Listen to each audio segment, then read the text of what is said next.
ভিডিওটা প্লিজ দেখে যান। মানে আমি এত ভিডিও করেছি, কখনো রিকোয়েস্ট করি না দেখে যাওয়ার জন্য, কিন্তু আজকে বলছি প্লিজ দেখে যান। মানে টিএমসিকে কেন হারানোর প্রয়োজন ছিল সেটা আমি তোমাদেরকে মানে প্রমাণ দেখিয়ে বলছি কেন প্রয়োজন ছিল। আমি গত 2-3 দিন ধরে ভিডিও বানাচ্ছি, একটা ছেলে রীতিমতো আমাকে থ্রেট দিচ্ছে, ভাই আমার ভিডিও তোমাদের কারো পছন্দ লাগতে পারে নাও পারে, তোমাদের ব্যক্তিগত পছন্দ, তার মানে এটা না যে তুমি আমার কমেন্ট বক্সে আমাকে রেপে থ্রেট দিয়ে যাবে। তো গত 2-3 দিন আগে আমি একটা ভিডিও প্রকাশ করছিলাম, সেখানে থ্রেট দিয়েছে, তো সেটাকে আমি ইগনোর মেরেছি, কারণ আমি জানি আমার ভিডিও অনেকে ভালো লাগতে পারে না লাগতে পারে, কিন্তু রেপ থ্রেট দেওয়াটা এটা কিন্তু লিগাল নয়। কালকে একটা ভিডিও বানিয়েছিলাম, একটা মেয়ে মানে ভিডিও বানিয়েছিল যে যারা 12 পাতার ফর্ম ফিল আপ করবে তারা সবাই 12 পাতারই তারাই করবে, 12 পাতার ফর্ম ফিল আপ আর এটা পাবে, আর আমি ঘরে। তো এই কথাটা শুনে আমার রীতিমতো খুব খারাপ লেগেছে, কারণ আমি নিজে ফর্মটা ফিল আপ করেছি, আমার বাড়ির দিদিরা ফর্ম ফিল আপ করেছে, বৌদিরা ফিল আপ করেছে। ইভেন আশা করি তোমাদের গায়ে যে মানুষ চামড়া থাকে তোমাদের এই ভিডিওটা শুনে খারাপ লাগবে, কারণ তোমাদের যেই ধর্মের হোক না কেন, যেই বর্ণের হোক না কেন, সবাই ফর্মটা ফিল আপ করেছো, তোমাদের মা কাকিমা তোমরা নিজেরা সবাই ফর্মটা ফিল আপ করেছো, তোমাদেরকে এটা বলা মানে তোমাদের গায়ে লাগারই কথা। তো এটার বিপক্ষে আমি একটা ভিডিও বানিয়ে প্রতিবাদ করে, সেখানে একটা ছেলে কমেন্ট করছে কি ঠিকই বলেছে, তখন তার উত্তরে আমি কিছু এই কথাগুলো বলি, দেখো পড়ে নাও। বলার পর সে রীতিমতো ভাষাগুলো দেখো, জাস্ট ইউজ করছে, দেখো গালাগাল গোলা বলতেই পারছি না। তো তোকে বলি শুন, মানে ও একটা চটি চাটা ছেলে, ঠিক আছে, মানে বড় বড় নেতাগুলো মার খাচ্ছে, হেরে গেছে, হেরে যাওয়া অবস্থায় এদের যদি এরকম সাহস হয়, তোমরা ভাবো জাস্ট টিএমসি যদি জিতে যেত তাহলে আমাদের মতো সাধারণ ঘরের মহিলারা কি করতো?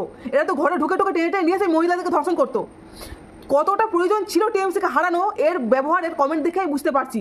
তোর যে কথাগুলো দেখে তোর যে বংশের বা তোর রক্তের পরিচয়টা তুই দিয়ে গেলি।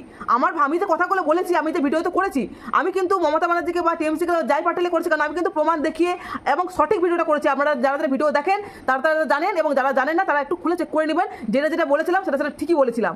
তো তোকে বলছি শোন, নামটা হচ্ছে রাজা বাঁকড়ে, আমি প্রোফাইল পিকচার এবং কমেন্ট বক্সে আমি লিঙ্কও দিয়ে দেবো প্রোফাইলের। মানে ছেলেটাকে তুমি চিন্তা করো, একটা সামান্য চুটি চাটা ছিল ভাই, চুটি চাটা, যে হেরে গেছে দলনেত্রী এখান থেকে ঠোকর খাচ্ছে, তার কত বড় সাহস একটা মেয়েকে এসে কমেন্টে রেপ থ্রেট দিয়ে যাচ্ছে।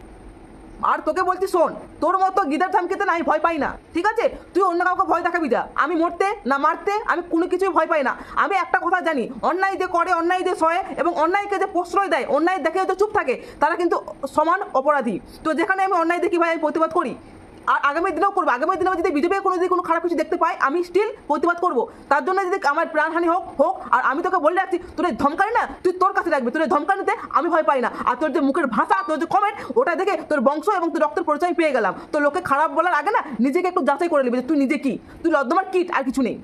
এরা ভাবে যে একটা মেয়েকে চুপ করানোর একটাই রাস্তা আছে, একটা মেয়েকে রেপ করে দেবো বা তার চরিত্র দাগ লিখে দেবো। ভাই শোন, সব মেয়ে সমান নয়। আমি তোর রেপ থ্রেট শুনে তুই যেরকম বলবো, প্লিজ আমি আর ভিডিও করবো না, আমাকে প্লিজ আর এরকম বলবে না, আমি আর করবো না। তুমি কি ভেবেছিলাম এরকম তোমায় গিট করবো?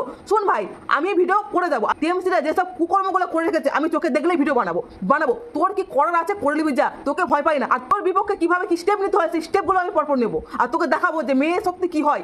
মেয়েদেরকে দুর্বল ভাববি না, মেয়েদেরকে দুর্বল ভাবা মানে তুই নিজে শেষ হয়ে যাবা। মেয়েদেরকে দুর্বল একদম ভাবতে আসবি না, ঠিক আছে? অসভ্য।